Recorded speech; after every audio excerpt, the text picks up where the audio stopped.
The Domain Sherpa community has asked me to follow up with entrepreneurs and investors of past shows to find out who's made it and who's closed their doors. On today's show, we have one of the entrepreneurs who built a business and had a run rate of £1 million, and who also recently threw down hundreds of thousands of dollars for the premium domain name digital.com.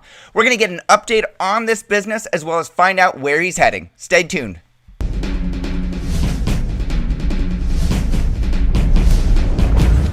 I have 3 sponsor messages before we get into today's show. First, if you have a great domain name and nothing to show when people visit, you're missing out on potential advertising revenue, leads, and partnership opportunities. NicheWebsites.com can build you a site quickly with a price option to suit any need. But as their tagline says, they don't just build websites, they build businesses. NicheWebsites.com. Second, if you're buying or selling a domain name or portfolio and you want an estimate of its value, Estabot.com is the place to go.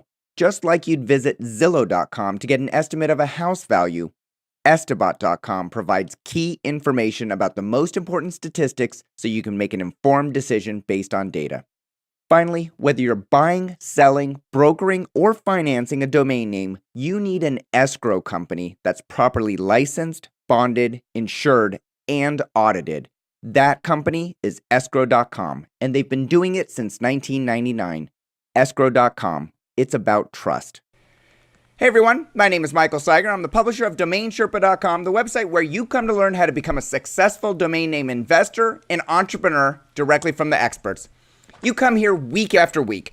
You listen to great, in-depth, useful, and motivating stories from entrepreneurs and investors. You think about how you might be able to implement similar strategies and tactics in your business, and then you wonder if the interview you're listening to with the entrepreneur or investor you're listening to is actually going to be successful a year or two down the road. Well, today we're catching up with one of those entrepreneurs I've interviewed in the past to find out what's happened since their last visit.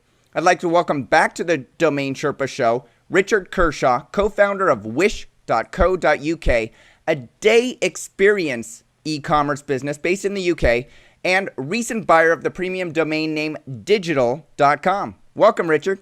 Hi, Michael. Thanks for having me back. Great to have you back. For anyone that hasn't seen your previous show, Richard, I highly recommend they go watch it. It's listed below the video. There's a link to that one. If anyone asks me what Wish.co.uk is known for, I tell them you sell experience days. And people are like, well, what's an experience day? Zombie shopping mall, zombie boot camp. You get to show up at a location with a bunch of other non-zombies and you get to hunt for and kill zombies, right? That's about the size of it. So people come from all over the world to learn how to survive the zombie apocalypse. Which is coming. I will warn the audience. But you also sell driving and flying experiences, spa days, special meals with your loved ones, and exotic adrenaline events. I love your business, Richard. Yeah, we sell all those things too. So pretty much anything you can think of, there might be a slightly unusual skill to learn or an experience to have. Say you want to learn how to fly a fighter plane or race a Ferrari, we can help. So let me ask you, since 2 years ago when you were last on the show, has your business model changed in any noticeable way? I don't think it's changed substantially. I think we've refined what we're doing, and like any business, we have a better idea now of what does and doesn't work. And in some instances, it's even been learning that we'll never know what does or doesn't work until we test it. So, for example, we do a lot of TV work now, and sometimes we do TV shows, and it's the biggest thing ever. And other times we do something with TV, and we see zero impact from it. So I think we're still on a path of learning a great deal as we go along. See, I would have thought that you'd have it all figured out by now. I know you have a background in conversion marketing, as does your partner. When you say you're refining what you're doing, are you refining it from a marketing standpoint or a business standpoint? From a marketing point of view. So we're doing, like I mentioned, more TV work. we've recorded an episode of a show with Discovery Channel that's going out in 100 countries. We've done some TV in Asia, which I think was on in 13 countries. We got approached to film a TV show about us, which unfortunately is not going ahead, but nice to be asked. So these TV programs that you're doing, are they editorial programs where people want to understand, a zombie apocalypse and they're sort of using the products that you market as a way to, create some content around it? Or are you actually just filming commercials that air within certain TV programs? I'm far too tight to pay for TV commercials. This is all editorial. So, for example, the Discovery Channel show is called Forbidden. It's on in the UK, end of September. I'm not sure when it's screening in the US. But it's about people with unusual hobbies. So that I think our zombie experiences fall under that category quite nicely. We got approached about doing a TV show, a sort of behind-the-scenes show about Wish, about how the business runs. We actually got approached by 2 different production companies. Unfortunately, at the moment, neither of them are going forwards. But as I said, it's so exciting to be approached in the first place. Yeah. If you told me that when we spoke 2 years ago, I'd never have believed you. And we also do quite a lot of game shows. So we supply the prizes on Family Fortunes. Which interesting. I think you guys probably know over in the US. Yeah, fantastic. So your business model still sounds like the same. You charge suppliers of events a commission to be listed on your marketplace when their events sell. You handle the marketing, the transaction, the fulfillment, the customer service. Is that basically right? Yeah, so all that stuff is exactly as it was last time we spoke. I think all that's really changed is the marketing. So we've shifted slightly towards doing more TV work. Awesome. And I can't remember what your commission rate is for products and services that you list on your marketplace at wish.co.uk. What's the commission or commission range? It varies, but the common thread is all our suppliers like it to be confidential. Okay. All right. What would you think is a fair range to charge for a service-based business like yours, where you do marketing, transaction, fulfillment, customer service, you do, the sales of it?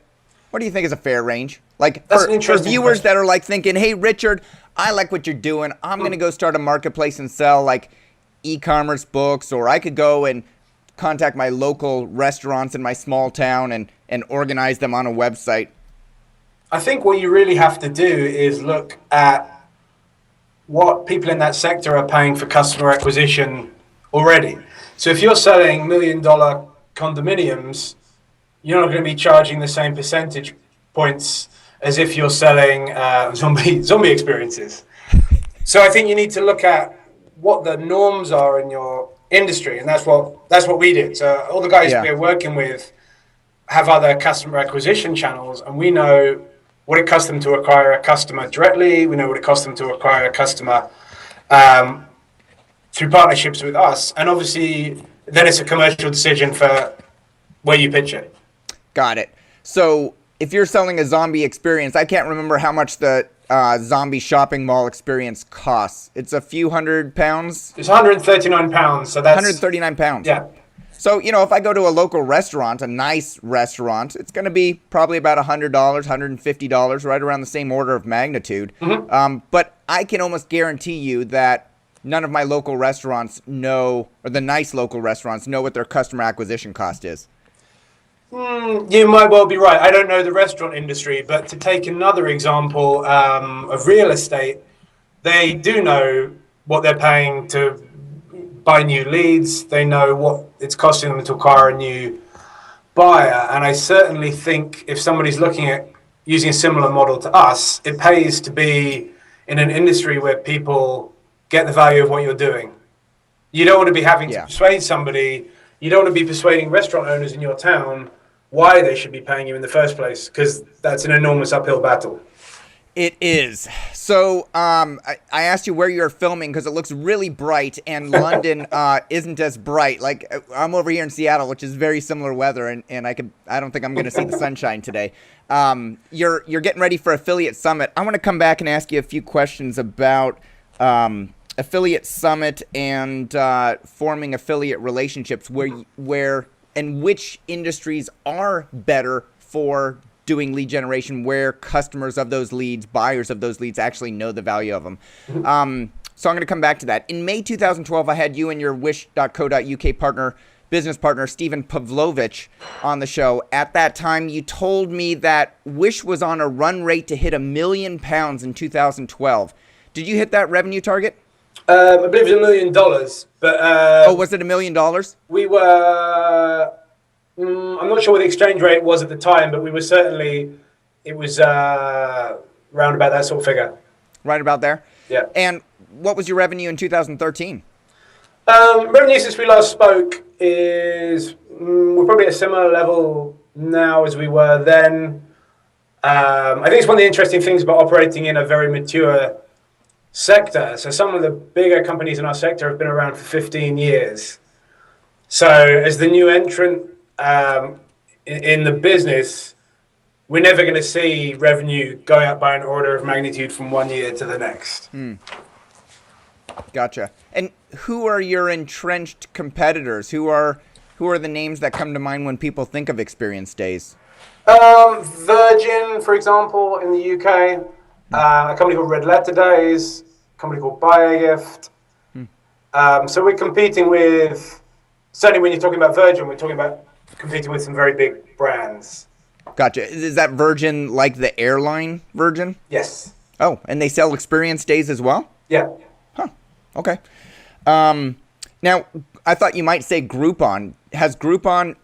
I'm not even sure if Groupon's around anymore. I don't hear about them anymore. I don't get any emails from them. I'm not sure if they've ever expanded over into the UK. Yeah, they do operate in the UK as well as lots of cheap rip-offs. There is certainly a degree of overlap with our customers. I think the people who buy those products, it's more of an impulse buy. And a lot of our customers, people are planning maybe a bachelor party a year in advance, or they're giving a gift. So if you like the opposite ends of the market, with Groupon you have the sort of impulse buy, someone wants to do something this week or today, and we're tending to focus on the other end of the market. Got it. In 2012, you also told me that you had a goal not to make any profits, that you wanted to plow the profits back into the business and continue to grow it. Have you and Stephen been able to take any profits off the table from the business, or do you continue to plow them back into the business growth? We've continued to reinvest everything the business has earned. I think we discussed last time around, we're both in the lucky position of having other businesses. And the nice thing about that is it means we can really swing for the fences and do things that you could never justify spending money on if you were concerned about turning a profit that month or that quarter. Right. So some of the PR work we've done is very expensive. Some of the TV stuff is very expensive. And I don't think we'd be doing those things if I was fretting about paying my rent from the money the business made at the end of the month. Right. So you've been doing it now for 3+ years. Many investors would dream of buying a great domain name like wish.co.uk for $12,000 like you did and building a revenue-producing business. But it takes a lot of time. You have to try new marketing initiatives. You have to see if, TV marketing works better than online search engine marketing. You always have to be trying new things. What lessons learned have you had in the past couple of years? I think the biggest one, and this might be a slightly predictable answer, is having the domain we have and the name we have has really helped us punch above our weight in so many ways. It's something that touches on almost every interaction. And when people come to us, there's an assumption that we're a much bigger operation than we really are. So we're a small team, we're a small business. But we have worked with people like, in the last year, we just did a big promotion with Coca-Cola. So we had the Wish logo on 14 million cans of Fanta. Wow. In the UK. And I think if you look the part, by which I mean you have a name that sounds like the kind of positions, a name that positions you where you want to be, you're in so much of a stronger position to take advantage of those kinds of opportunities. I don't think we'd be doing the TV stuff we're doing. I don't think we'd be doing the Coca-Cola promotion we did, or any of those things if we were called, the example I gave in our first interview, richardsgiftshop.info. I can't imagine that on the side of a can of Fanta. No. So, Nominet has announced that they're launching the .uk domain extensions. With the release of .uk domains to .co.uk registrants, how do you guys expect that will affect your domain use? Will you, continue to use wish.co.uk, or will you shorten it to wish.uk, or simply redirect it? For the time being, we'll still be wish.co.uk. It's interesting to see who is rebranding. So Heart Internet, who are a big registrar in the UK, have rebranded to the .uk. For now, we've got no plans to change, and we'll see what happens over the next year or two. Okay, so you're basically going to see what other big companies start to rebrand, start to do advertising, and start to change the mindset of UK residents. Is that fair to say? Well, let me phrase it this way. I don't see a compelling reason to rebrand. So I'm looking to see if one becomes apparent in the next year or two. Isn't shaving off 3 letters in your domain name a good enough reason? If the company wasn't branded after the domain name, yes. But the fact that we're called wish.co.uk, that's on every logo, every package that goes out, every letterhead, it's not. It's a non-trivial decision. Right. There's a lot of expense to rebrand from wish.co.uk to wish.uk. So to lose 3 letters in an ideal world, maybe, yeah. But certainly at the moment, it's not worth the expense to us. Yeah. Okay. So one of the questions that you answered and said, well, we're plowing all of our profits back into wish.co.uk because we know that growing a business takes time and money. And, look at Amazon. They went years without being profitable in order to get growth as fast as they could. So I look at that analogy. But you also said that Stephen and I have another revenue source that allows us to pay the rent. So we're not worried about taking money out of the business to live. Do you and Stephen still run conversionfactory.com? So that's Stephen's business, conversionfactory.com. They're an agency that does conversion rate optimization. They work with some very, very big brands out in the US. I also run an affiliate marketing business. Okay, so Stephen runs conversionfactory.com. You run affiliate business, and that's how both of you have the money that you need in order to live your lives. Right. Okay. Let me ask you this, Richard. How do you typically split your time on a work day? Between Wish, between affiliate businesses, and between, new opportunities, let's say? That's a really interesting question, because I've just been talking to a friend about this week. To be honest, it's something I find really difficult. And I think anybody who claims otherwise is probably not being entirely truthful. And it really depends on what's happening at the time. So, for example, Christmas is a big time for Wish. Conversely, my affiliate business, when we set up Wish, I took a year off, more or less. I answered emails, for an hour or 2 a week, but I did next to nothing else. So it really depends on where the opportunities and priorities lie at the time. Okay, so in the Christmas season, let's say, you might spend 100% of your time on Wish, but when it's March, you might spend a majority of your time on affiliate marketing? Yeah, so Q1 is the big time of the year for, I run a big web hosting site called whoishostingthis.com, and Q1 is the big time of year if you're selling web hosting. So it's quite seasonal. Okay, so that's one of your affiliate websites, whoishostingthis.com? Yeah. And I assume that if I go there, I can type in a domain name and it will tell me who's hosting it, and then you'll make recommendations on hosting companies, and you get paid by people that sign up at that hosting company? Yes, that's correct. Gotcha. Can I ask you what your revenue is on that business? I'll plead the fifth.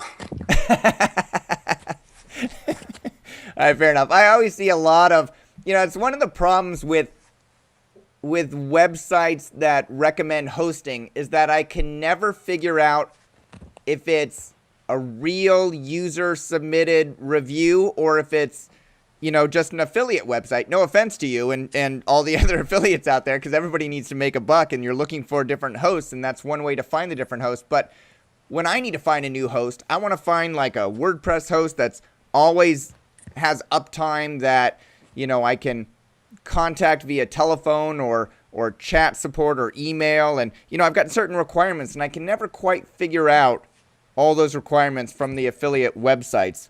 Do you try and tackle that differently at your website? Yeah, so back in 2008, we built the world's first comparison tool for web hosting. So you could search by, I want WordPress hosting in the US under $10 a month.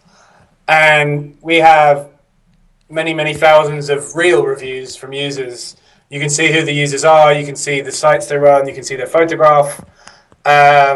Because I'm familiar with the same problems you just mentioned, fake reviews, and not be able to find the information you really want. So yeah, that's what we try and solve. I will have to go check that out. We just migrated to Linode.com. Have you heard of Linode before? I do know them, yeah. Yeah, so we just moved over there. I've been happy so far, so we'll have to check it out. So that's one of the affiliate websites that you run. Do you have another example? Or let me ask you this. How many affiliate websites like whoishostingthis.com do you currently operate? I should know, shouldn't I? But I don't.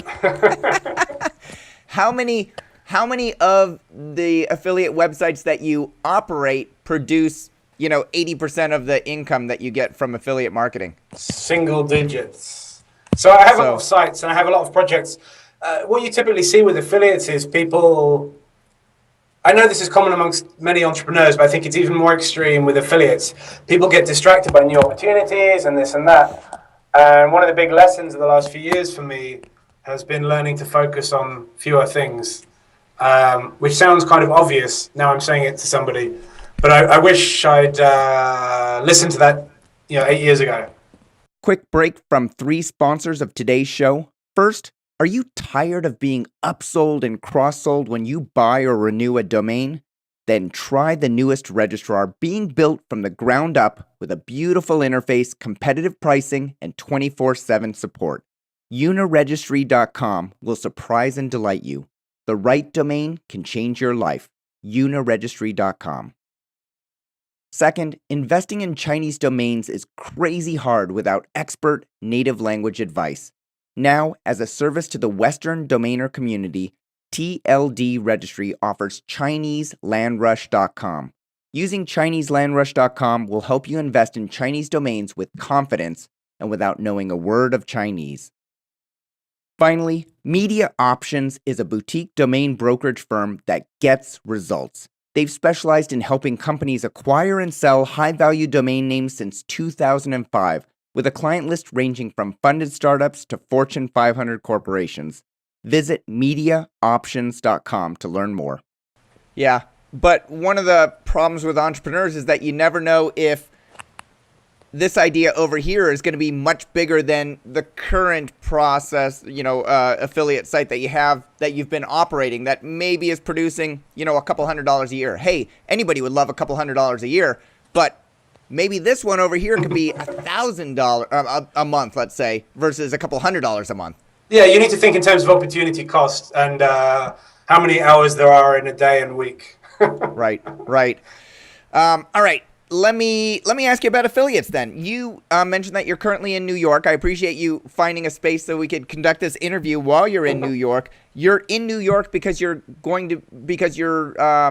focused on affiliates today. Mm-hmm. Today. And where are you going today or this week? So I was out here for Affiliate Summit. I have lots of meetings whilst I'm in town. I've actually been in South America for most of the year, so I'm out here catching up with a lot of the companies I work with who I've not seen face to face since January. Gotcha. And And so do you find that a lot of the companies that you sell for on your affiliate websites, like who is hosting this, go to summits like Affiliate Summit and you get to meet them in person there? yeah, there's certainly the companies I work with. It depends on the industries you're in, but I'm a big fan of meeting people face to face. So I try and come out here a couple of times a year to go and meet up with the companies I work with. Yeah, definitely makes sense. Now there are actually 2 affiliate summits per year. One they host on the East Coast and then one they host in Las Vegas. Mm-hmm. Do you go to both of those events or do you only stick to the New York-based one? I've been to both for the last 3 years, I think. But again, I'm there mostly for individual meetings rather than the conference so much. Sure. Yeah, everybody goes to one location, so it's a lot easier to have those in-person meetings. I've been thinking about getting over to an affiliate summit, and I know that the next one is in Vegas in March, I believe, the week after the NamesCon domain name conference. So I was, I hate to go out to Vegas for NamesCon, come back home, spend the weekend with the family, and then go out there again. But I may, because I would like to go to one of these affiliate summits. And if you're there and we get to pound beers together, that's all the more reason. So well, let keep me know if you end up coming. All right, so let's go on to digital.com. Yeah. I want to switch gears, ask you a few questions about your recent purchase of digital.com. In July 2014, Heritage Auctions, the number 3 auction company, I believe, in the world in terms of revenue, held a domain name auction. The highest selling domain name of that auction was digital.com, which sold for $373,000, well, $373,500. You were the winner of that domain name auction. Mm-hmm. Were you live in the room on the day of the auction bidding live, or were you bidding online? I was bidding online. It's the first time I've ever bid in a video auction. It was quite an incredible experience. You get a video feed like YouTube and a big red button that says bid. That seems a bit scary, doesn't it? Like, what if your internet goes down? What if their internet goes down? What if there's latency in the tubes that connect you and them? Or I was a little nervous, but it worked absolutely flawlessly. wow. All right. According to the archived auction page, there were 5 internet/mail/phone bidders. You were a little nervous. Was there a lot of bidding going on in that compressed couple of minutes? So there was I forget the jargon they used, but there was before the live auction, there was a week A silent auction beforehand, right? and you could place, again, I forget the term they used, but you could place backup bids to make sure that if there was a problem with latency, that you had a backup bid. So I had a bid in place in case the power went out or something. And as you said, there was a few other bidders. Yeah. So what was running through your mind when you were placing your backup bid for hundreds of thousands of dollars, or you were watching the auction live, and were you just nervous? Like, did you have butterflies in your stomach? Were you about to throw up? I was thinking how funny it was that the second most expensive thing I've ever bought is probably a laptop. Actually, that's not true. Obviously, I bought other domains and other websites, but this was an order of magnitude bigger than anything else I've bought. Yeah. So I was nervous, but after I placed the bid, I knew I'd made the right decision. So I was nervous beforehand, and the minute I placed a bid, I thought I made the right decision. I felt calm. It's fine. How did you know you made the right decision? That's a great question.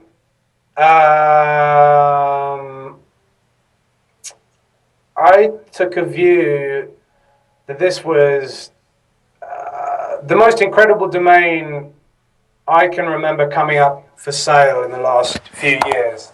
And I actually had a few messages from some very well-known people in the industry since saying much the same thing.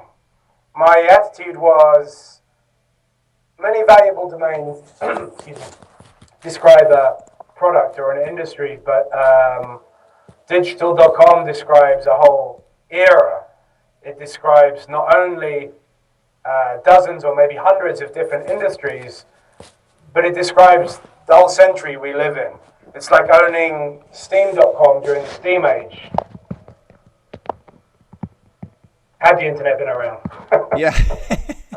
So my business partner, aka my wife, makes me have a pretty good idea of how I'm going to monetize a high-value domain name before she agrees to let me buy it. Yeah. Did you have a business plan either written down or in your mind before you bought the domain name? Yes, I had a 5 or 10 line bullet point plan for how I plan to use it, and I also had a plan B if for whatever reason that doesn't go ahead. Oh, okay. So you had a game plan. Yeah. So, Richard, what is the game plan? Unfortunately, the game plan is a closely guarded secret for now, but I'll let you know in 2015. Oh, you're killing me. So you bought digital.com, Yep. and we can't figure out how you're going to use it. Are you afraid that somebody's going to have a competing business idea to yours? No, I'm not one of those people who's very neurotic about that kind of thing, because I think it's generally a question of execution. But there is some paperwork to sort out, basically. Okay. So I hope that you come on the show after you launch it and you tell us about that process. Sounds good. Why did you buy a .com when you previously had success with a .co.uk and you live in the UK? That's a good question. I've always targeted the US market for a few reasons, but one of the big ones being the population is 5 times the size. Mm-hmm. And if you're selling products, it's far easier to sell a niche product or service in the US than it is the UK, because there's so many people here compared to the UK. Mm-hmm. But also from the point of view of the value of the domain as an asset, with .co.uk domains, you have buyers in one country. With a .com domain, you have buyers in every country in the world. So from the point of view of the domain as an asset, I don't really think they're in the same league. Gotcha. So you're trying to go larger scale, worldwide, maybe US, but definitely worldwide with the .com. Correct. Do you look at the new GTLDs that are coming out and think, I could go worldwide with a .app or a .website or one of those? I don't. All right. I think it was Rick Schwartz that used this term.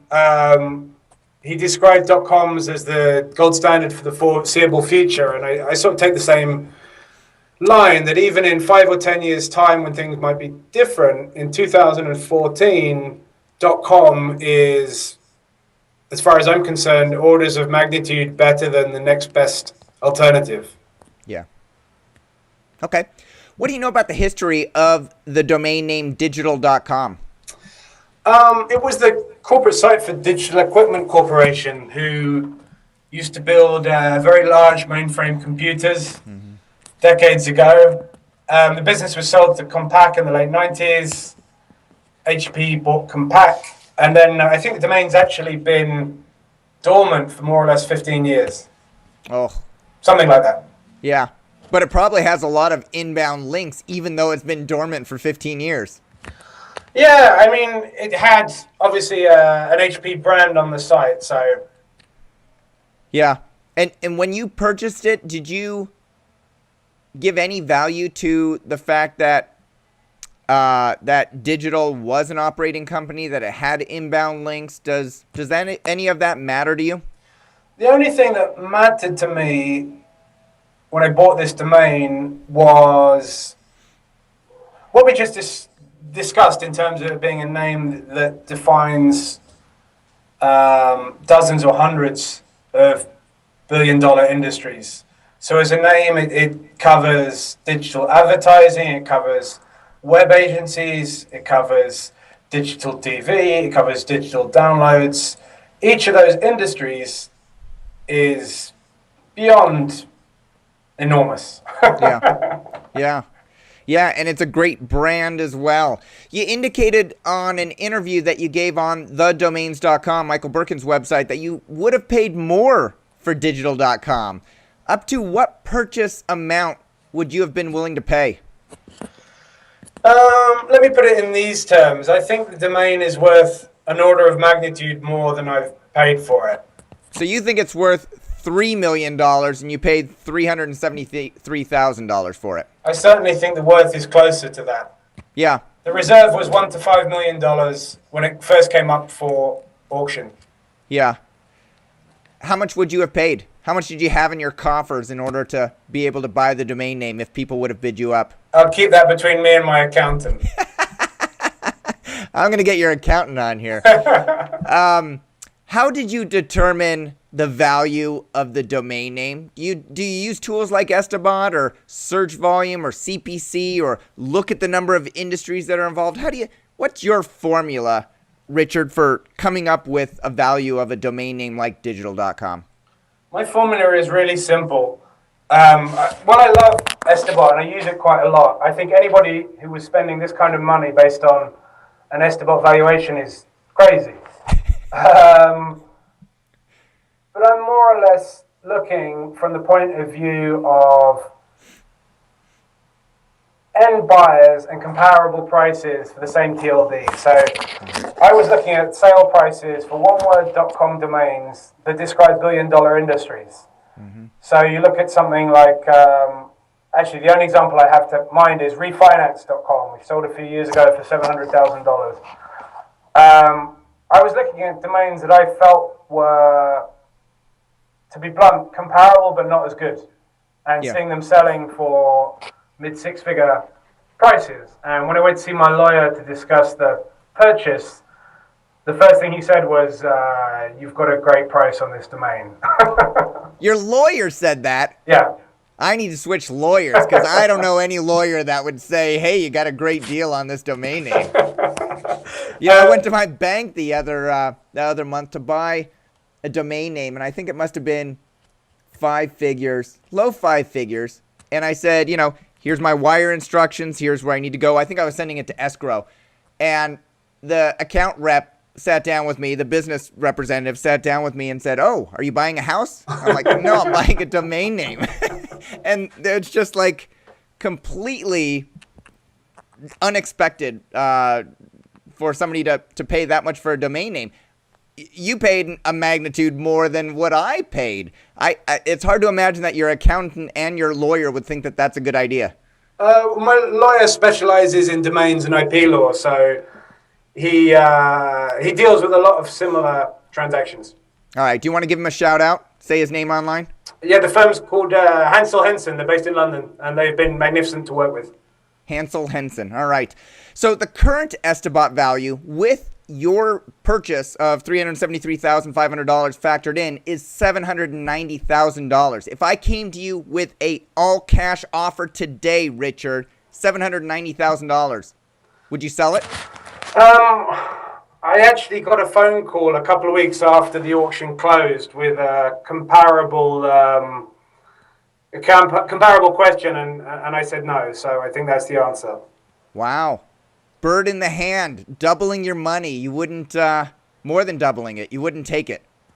I look at this like, as maybe the biggest opportunity I'll have in the foreseeable future. And I don't want to make a rash decision. Yeah. Fair enough. Hey, I look at a lot of auction prices and their reserve are way too high. And personally, I think I'm just going to let the domain name fester. It's not going to sell at auction. The seller is going to give a black eye to the domain name. It won't hit the reserve. And maybe that will help set a more realistic purchase price when I later contact that domain name owner, months later to negotiate a price. Why did you decide to buy digital.com in auction versus letting it likely not sell and then going to negotiate with the seller directly at a later point? Well, I've done the same thing that you just described on plenty of occasions because quite often the prices are out of whack with what I think something is truly worth. Mm-hmm. in this instance, the seller was Hewlett Packard, and buying at auction, it's very easy to close a legally binding sale. It's like that. Versus spending months and months and enormous sums of money on lawyers trying to negotiate a deal directly. So perhaps that would have been possible. Actually, thinking back to it, the reserve was $200,000, and I believe that the second bidder bid around $300,000. So it would have sold at auction regardless. Got it. So it was going to sell. If you wanted to get it, that was going to be your opportunity. Plus, you got to know the seller. And dealing with corporate entities is, I worked in corporate America for over a decade. I know what it's like at GE and Citigroup, and they're hard to negotiate with. Right. Yeah. So and people could change roles tomorrow, and suddenly you got to start over at ground zero, step one. So buying it at auction was meant a few headaches. Yeah. Did you find that the auction fees charged by Heritage Auctions were excessive, nominal, or other? I've actually signed a confidentiality agreement, and so I can't discuss fees. You can't discuss fees? Well, I can, because I believe that they charged you 15%. I think the way Heritage works is they charge the buyer and the seller 15%. So they're double-ending it. It seems high to me. You're entitled to your opinions. All right, fair enough. I believe Heritage Auction also had a requirement to deposit some amount of money as a bidder to be a part of the auction. Do you know if that's okay to talk about? I actually didn't know about that until you mentioned it. I didn't deposit anything. Oh, really? Maybe that's because I got in touch before the auction and said I wanted to bid on this domain. I don't know. Gotcha. But I don't think it's going to stop at this kind of level. If you can't get $500 together to bid, you've got bigger problems. It might. I imagine it would put people off for sort of maybe lower price domains. Yeah. All right, that makes sense. Well, congratulations on the purchase, Richard. I cannot wait to see what you develop on digital.com, which way it goes, what the business model is. I hope that when it does launch, as soon as it launches and it's public, that you come on here and we talk about the process of developing that website and that service offering or product offering, whatever it is. And that you come back on Domain Sherpa to do that for the third time. That would make you a three-peat, Richard. Thanks for coming on here, sharing your knowledge about Wish.co again on affiliate marketing and on your recent purchase and what was going through your mind at that point. If you have any questions for Richard, please post them in the comments below this video on Domain Sherpa, and I'll ask Richard to come back and answer as many as he can. I also encourage you to take a moment to post a quick thank you. If you don't have any questions, just go in the comments and say, Richard, thanks for taking the time to come on Domain Sherpa. I know I like to see it when people appreciate things that I've done, and I know that interviewees like to see the same thing. I'm going to be the first to say thank you right now. Richard Kershaw, co-founder of wish.co.uk and owner of great things to come at digital.com. Thanks for coming on the Domain Sherpa Show, updating us and educating us on your entrepreneurial and investment activities. And thanks for being a repeat Domain Sherpa for others. Thank you for having me. Thank you all for watching. We'll see you next time.